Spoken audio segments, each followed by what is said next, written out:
నోటి మాట అసలు తిరిగి తీసుకోలేము అనే మాట ఎవరన్నారో తెలియదు, కానీ అది మాత్రం నిజం. ఎందుకంటే మనం హయంలో ఉన్నప్పుడు లేదా మన చేతిలో పవర్ ఉన్నప్పుడు నోటికి ఎంత వస్తే అంత మాట్లాడొద్దు అనే దానికి వీళ్ళిద్దరూ నిదర్శనం అని చెప్పుకోవచ్చు. ఒకటి పోసాని కృష్ణమురళి అని అలాగే ఇంకోటి శ్యామల అటు చెప్పుకోవాలి అంటే వైఎస్ఆర్సీపీకి సంబంధించి జగన్ కి చాలా పెద్ద అభిమానిగా ఉంటూ తను అటు వైఎస్ఆర్సీపీకి సపోర్ట్ చేయడం మంచిదే, చాలా మంచిది. ఎందుకంటే మనకు నచ్చిన వాళ్ళకి మనకు సపోర్ట్ చేయాలి, అది మన అధికారం, ప్రతి ఒక్కరూ ఒప్పుకున్నారు. కానీ దాని తర్వాత ఇంటర్వ్యూలు ఇస్తున్న క్రమంలో అటు కథలు చెప్పడము, తోడేళ్ళు నక్కలు అని చెప్పడము, అంటే ఇండైరెక్ట్గా పవన్ కళ్యాణ్ని మరియు చంద్రబాబు నాయుడిని అనడము ప్రతి ఒక్కరూ చూశారు. అయితే దీనికి సంబంధించి మనము మెయిన్గా మాట్లాడుకోవాలి అంటే ఇటు పోసాని కృష్ణమురళి ఆయన చైర్మన్గా ఉంటున్న విషయం మనందరికీ తెలిసిందే. ఇప్పటికీ ఆయన రాజీనామా ఇవ్వలే, అంటే చంద్రబాబు స్వయంగా ఆయన వచ్చి మాట్లాడినప్పుడు నేను రాజీనామా ఇస్తా అనేటట్టుగా పట్టుబట్టుకొని కూర్చున్నారు.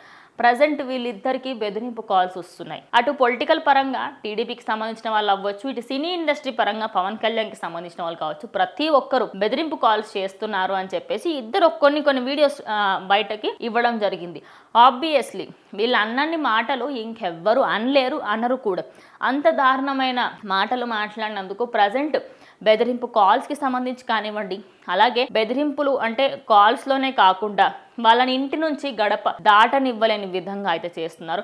ఆల్రెడీ మనం చూస్తే జగన్ ఇంటి చుట్టూ కంచె కట్టుకోవడం జరిగింది. ఆ కంచెని చూస్తేనే ఇటు వైఎస్ఆర్సీపీ లీడర్లు అందరికీ షాక్లో ఉన్నారు. అయితే ప్రజెంట్ మనము అటు అలీ గురించి మాట్లాడుకోవాలన్నా ఈ క్యారెక్టర్స్ చాలా మంది ఎవరైతే మధ్యలో వచ్చిన వాళ్ళు ఉన్నారో వాళ్ళందరూ కూడా మళ్ళీ రాజీనామా చేసే ఉద్దేశంలో ఉన్నారని తెలుస్తోంది.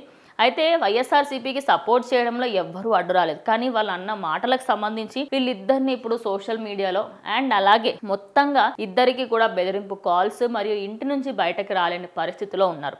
అయితే ఇదే అంశం పైన నటికుమార్ గారితో మాట్లాడితే, నువ్వు ఆడదానివి కాబట్టి బ్రతికిపోయావు, మీ హస్బెండ్ ఎవరైతే ఉన్నారో ఆయన ఎంతో డబ్బు సంపాదించారు, మరి నువ్వు వైఎస్ఆర్సీపీకి సపోర్ట్ చేసినప్పుడు ఇవన్నీ నీకు గుర్తు రాలేదా అని చెప్పేసి ఆయన చెప్పిన మాటలు ప్రజెంట్ వైరల్గా మారాయని చెప్పుకోవచ్చు.